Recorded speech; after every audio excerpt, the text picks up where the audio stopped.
ఉన్నప్పుడు మావటి వాడు ఏం చేస్తాడంటే ఒక బలమైన ఒక గొలుసుతో కట్టేస్తాడు దాన్ని. ఒక పెద్ద రాడుకో ఒక ఏదానికన్నా ఒక రాడుకు కట్టేస్తాడు.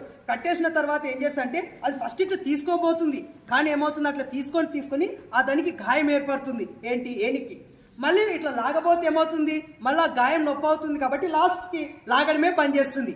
కానీ చివరికి ఏం చేస్తాడంటే అదే మావటి వాడు ఒక సన్నటి ఒక దారంతో ఒక చైర్కి కట్టేసి కూడా అది లాగలేదు.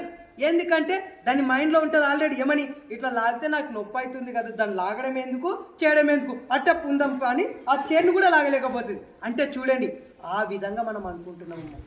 అంటే ఎంత చదువులే ఏం జాబ్లో వస్తావులే, ఏం చేసినా మనం ఇంతేలే, లేదంటే మన ఇంట్లో పరిస్థితి ఇట్లా ఉంది మనం ఇంతేలే అన్నట్లు అనుకుంటున్నారు. కానీ ఎస్ ఐఎమ్ డూ ఇట్, ఏదైనా నేను చేయగలుగుతాను మాత్రం ఎవరు అనుకోరు అన్నాడు. కానీ ఎప్పుడైతే ఎస్ ఐఎమ్ డూ ఇట్ అని ఎవరైతే అనుకుంటారో